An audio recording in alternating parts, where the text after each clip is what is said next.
Hello दोस्तों, मेरे पास आ गया है कक्षा 11वीं का त्रैमासिक परीक्षा का पेपर। तो दोस्तों क्वेश्चन कह रहा है कबीर दास को वाणी का डिक्टेटर किसने कहा है।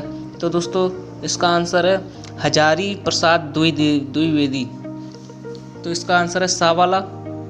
तो नमक का दरोगा पाठ के लेखक कौन से हैं। तो इसका आंसर है गाइस प्रेमचंद। ठीक है दोस्तों, इसका बाबकरी का आंसर सही है दोस्तों, बाबकरी का। और तीसरा क्वेश्चन सत्य। तो दोस्तों इसका भी आंसर है मनोरंजन पर। तो दोस्तों राय की फिल्म मनोरंजन पर बनाई है दोस्तों, इसका बा वाला आंसर सही है मनोरंजन पर। जैसे जैसे मैं टिक लगाते जा रहा हूँ वैसे वैसे आपको करना है। अप्पू के साथ 2.5 साल पाठ की विदा है। तो दोस्तों इसका आंसर है रेखा चित्र, संस्मरण, कहानी, पटकथा। तो इसका आंसर है संस्मरण दोस्तों, बा वाला आंसर बिल्कुल सही है दोस्तों। जैसे जैसे मैं टिक लगाते जा रहा हूँ वैसे वैसे आपको करते जाना है। तो इसका आंसर है संस्मरण। अगले क्वेश्चन पर आते हैं, मियां नसीरुद्दीन कौन थे। तो दोस्तों अपन जानते हैं मियां नसीरुद्दीन नानवाई या नगी नासाज रंगीज आई नासाज। तो इसका आंसर है नानवाई। जैसा कि अपन ने टिक लगाया है वैसे आपको करना है। अर्थ के आधार पर वाक्य के भेद 2 प्रकार, 3 प्रकार, 5 प्रकार या 8 प्रकार। तो इसका आंसर है दोस्तों 8 प्रकार। दा वाला बिल्कुल सही है। जैसे जैसे मैं टिक लगाते जा रहा हूँ वैसे वैसे आपको करते रहना है। अब आते हैं क्वेश्चन नंबर 2 पर। तो पहला क्वेश्चन है कबीर दास रचित विजय ग्रंथ के भाग हैं। तो इसका आंसर बिल्कुल तीसरा 3 नमक का दरोगा का प्रथम प्रकाश ... वर्षा है। तो दोस्तों इसका भी आंसर है 1925। ठीक है दोस्तों। और तीसरा वाला है सूर्य डूब गया है ... शब्द शक्ति है। सूर्य डूब गया है, इसका आंसर है व्यंजना शब्द शक्ति। अप्पू की भूमिका निभाने के लिए कितने वर्ष के लड़के की आवश्यकता थी। 6 वर्ष की आवश्यकता थी दोस्तों। 5 वाला है रचना के आधार पर वाक्य ... प्रकार के होते हैं। तो दोस्तों 3 प्रकार के होते हैं वाक्य रचना। अब अपन आते हैं 6वीं वाले पर, न्याय। इसका आंसर लक्ष्मी, न्याय और नीति शब्द। इसका आंसर है 6वां का आंसर है लक्ष्मी। तो सत्य पर आ चुके हैं दोस्तों। नमक का दरोगा पाठ में स्थित धर्म प्रणालियत और कर्तव्य निष्ठा को सम्मानित किया गया है। तो दोस्तों ये बिल्कुल सही है, इस पर लिख देंगे अपन सत्य। और दूसरा वाला है कबीर परमात्मा के साकार रूप में आस्था रखते थे। तो दोस्तों इसका भी आंसर सत्य है। और तीसरा है खिल्ली उड़ाना का तात्पर्य हो, तो इसका असत्य है दोस्तों। अब चौथा वाला सरकारी कर्मचारी जरूरतमंद लोगों को खूब निचोड़ परेशान है, तो इसका भी असत्य है। और 5वां वाला है संचार जीवतम प्रक्रिया है, तो इसका आंसर सत्य है। और 6वां है अपना मियां नसीरुद्दीन 56 किस्म की रोटियां बनाते थे। तो दोस्तों बनाते थे, इसका भी आंसर सत्य है। अब अपन आते हैं सही जोड़ियों पर। तो दोस्तों आँखों में घूमना यानी बराबर याद दिलाना। तो दोस्तों आँखों में घूमना, तो इसका आंसर बराबर याद आना। तो दोस्तों पहले का वाला है खा, जो कि मैं नंबर डालते जा रहा हूँ। पहला आलो आंतरिक, तो इसका आंसर है दोस्तों बेबी हालदार। अनौपचारिक पत्र जो अपन मित्रों पर लिखते हैं, मित्री भाव। ठीक है दोस्तों। जैसे जैसे मैं टिक लगाते जा रहा हूँ वैसे वैसे आपको करना है। जयशंकर प्रसाद की रचना है दोस्तों कामायनी। नान बाई यो की मसीही 6 मियां नसीरुद्दीन ने निभाई। जैसे जैसे मैंने टिक लगाए हैं वैसे वैसे आपको करना है। इसमें 1 2 गलती दिए थे दोस्तों। अब अपन आते क्वेश्चन नंबर 5 पर। तो मासिक वेतन को पूर्ण मासिक, तो इसका आंसर आपको खुद ही करना होगा दोस्तों। ठीक है दोस्तों। दूसरा वाला बता रहा हूँ, मियां नसीरुद्दीन ने नानबाई का धंधा किससे सीखा? दोस्तों अपने पिता से सीखा दोस्तों। तो अपन लिख देते हैं यहाँ से अपने पिता से। अब तीसरा है पीर का मजार का अर्थ लिखें। तो पीर का मजार का अर्थ है कोई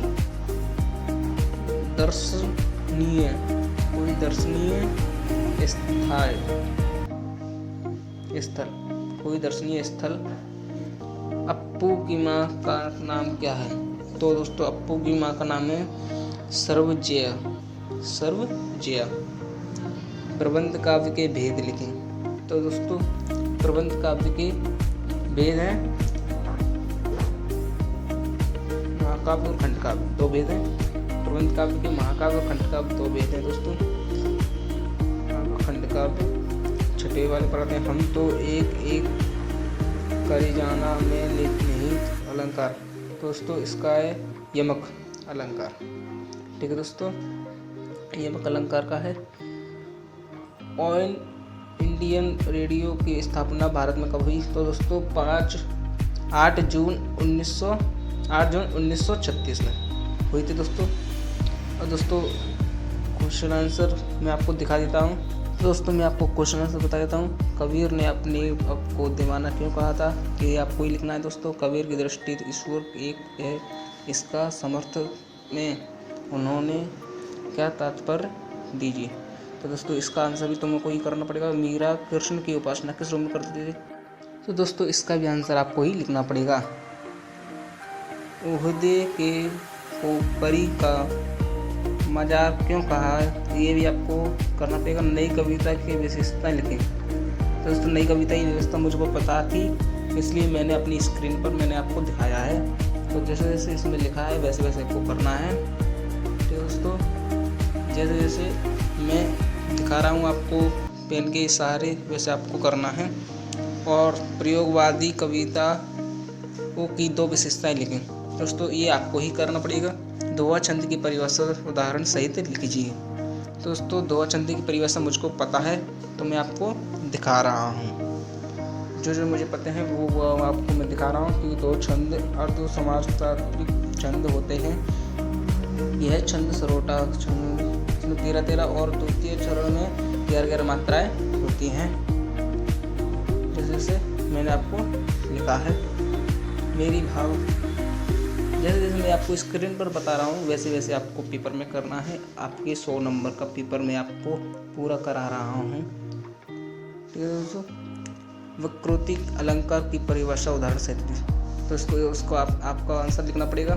मियां नसीरुद्दीन के व्यक्तित्व की 2 विशेषताएं लिखें। तो दोस्तों इसका भी आंसर आपको ही लिखना पड़ेगा। और दूसरा वाला भी अथवा में दिया है, उसका भी आंसर आपको लिखना पड़ेगा। जीवनी तथा आत्मकथा में अंतर लिखें। तो इसका आंसर मुझे पता है, तो मैं अपनी स्क्रीन पर आपको बता रहा हूँ। आत्मकथा और जीवनी में अंतर। आत्मकथा स्वयं के द्वारा लिखी जाती है, जीवनी दूसरे के द्वारा लिखी जाती है। आत्मकथा में लिखे अपनी स्वयं की आत्मकथा लिखते हैं। तो दोस्तों अब अपन क्वेश्चन नंबर 12 पर आते हैं। निर्देश अनुसार वाक्य परिवर्तित करके लिखें। दोस्तों ईमानदार व्यक्ति कभी झूठ नहीं बोलता। संकेतवाचक, ढोल की आवाज़ उसे उत्साह करती है। प्रश्नवाचक, निम्नलिखित वाक्यों को शुद्ध करके लिखें। रामचरितमानस श्रेष्ठ ग्रंथ है। आपका स्वास्थ्य अब कैसा है? दोस्तों इसका आंसर मुझे नहीं पता। लता मंगेशकर के गायन, ये मुझे क्वेश्चन पता है, तो मैं आपको लिख रहा हूँ। दोस्तों ये लिखा है क्वेश्चन। दोस्तों जैसे जैसे मैं आपको स्क्रीन पर बता रहा हूँ वैसे वैसे आपको ही करना है। ठीक है दोस्तों, और ओटी मैंने 100 नंबर के आपको बताई। 100 नंबर का मैंने आपको पूरा पेपर बता दिया है। जल्दी जल्दी कर ले, मैं आपको क्वेश्चन आंसर बता देता हूँ। तो दोस्तों आगे के जितने भी क्वेश्चन हैं वो आपको खुद ही करने पड़ेंगे। तो दोस्तों मुझे त्रैमासिक का पेपर मिल गया है, इसलिए मैं आपको बता पा रहा हूँ। जैसे जैसे मैं आपके जो क्वेश्चन मुझे पते थे वो मैं आपको बता दिए। आगे के जितने भी क्वेश्चन हैं वो आपको खुद ही करने पड़ेंगे दोस्तों। तो दोस्तों मैंने क्वेश्चन आपको बता दिए हैं, ये आपको पढ़कर समझकर आपको खुद ही लिखने पड़ेंगे दोस्तों। तो दोस्तों आप मेरे चैनल को सब्सक्राइब कर लें ताकि अगली इंग्लिश का पेपर जो आ रहा है 20 तारीख को, उसकी मैं आपको पेपर लीक कर मैं आपको बता सकूं। तो दोस्तों सब्सक्राइब कीजिए और अपने दोस्तों को बताइए ताकि वो भी उनका भी भला हो जाए थोड़ा बहुत। 19 वाला क्वेश्चन जो है दोस्तों आपको पढ़कर खुद ही गद्यांश, दोस्तों इसको आपको पढ़कर आपको खुद ही करना पड़ेगा दोस्तों। जैसे आपने अगर बुक पढ़ी होगी तो आपके लिए पेपर बहुत ही इजीली होगा। मैं तो हर बच्चे से कहता हूँ कि बुक पढ़ें, बुक में से ही पूरा क्वेश्चन आएगा, क्वेश्चन बुक में से बाहर नहीं आएगा। जैसे जैसे मैंने आपको पेपर बताया है वैसे आपको करना है, ठीक है दोस्तों।